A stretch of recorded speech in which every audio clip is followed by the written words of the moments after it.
This is a test to illustrate how I would answer my own question in exam 1 of CISP453. I'm already in Moodle and doing a preview. That's the only way I can actually see the questions. The file is already downloaded, and next time I'll make it so that you guys can get it from inside a virtual machine or a Linux box. That should make it a little bit easier. At any rate, we have the file already downloaded into this folder, and I just have to unzip it. Let's see, where is the file? Oh, the file is not here. Alright, doesn't matter. I can either save the file or open it right away, so I decide to save the file, and it saves it into the desktop, which is fine.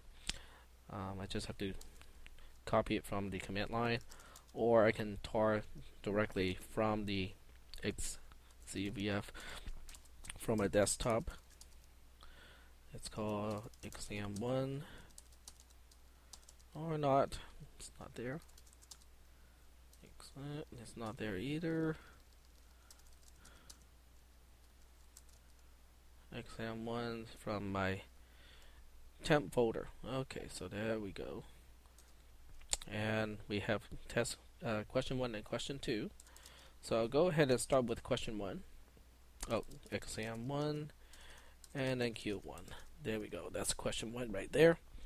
The first thing I will definitely do is to read the question and read the whole thing, because the last part here says to use RCS to maintain the versions. And also if you read right about the top here, right here, you may also use Q2.C of question 2 to get a clue of how to get this part done. So that's exactly what I will do, is to take a look at question number 2. So this is Q2.C, and here is the part that does all the parsing. So I'll just be very lazy and copy the entire program to Q1. And here we have the entire program copied. The variables are almost all useless except for file name. The other ones are not useful because we are not dealing with inodes and blocks and whatnot in this case. We do need an integer to remember which partition we want to change to bootable. So we'll just call this boot partition number, and just to be safe, I can assign a negative number to it initially, so I can see whether it was actually specified by the command line.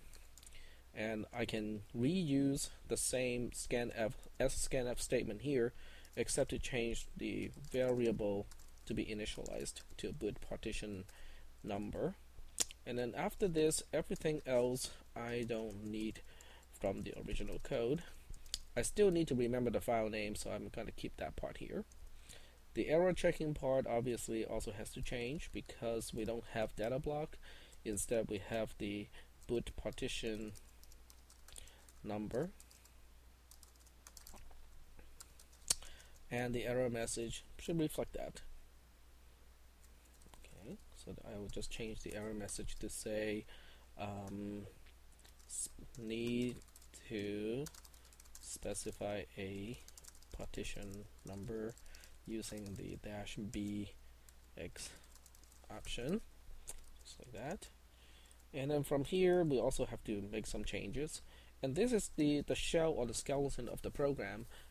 Before I go any further, I would probably do some checking and make sure that I know which partition I'm trying to make bootable. So I'll just use an error message here, or I can use GDB. Either way works fine. Why don't I use GDB for this purpose? Okay, so right now I suspect this program is okay, compilable. So I'll go ahead and compile the program, and everything looks good. UGDB, and we want to set a breakpoint right at line 32. When we check whether the boot partition number is less than 0 or not. And then we run the program using the command line options. So -b1, and then we specify the file name, which at this point doesn't really matter. asdf.bin, is just as fine. So run the program, it hits the breakpoint. I say print boot partition number. It prints 1, which is good because that's what the -b option specifies. But I can also print file name, and it prints asdf.bin, which is also good because that's what I was specifying. So that's all good. Right here, I just need to check whether it is time to quote-unquote change the tape at this point. So I'm checking the time of the parent folder to see when it's constructed. Looks like we have some time here, but of course I need to check the parent folder, which, oh, okay, I guess that's not a good place to check. I can't see whether it is time to change tape or not, because I can't tell when I started to record this particular clip. That's a little bit embarrassing now that I don't know when I should stop the tape from rolling. I'll just go ahead and stop this one for now, just to be on the safe side. So I'll call this Q1A. So the next one is going to be Q1B.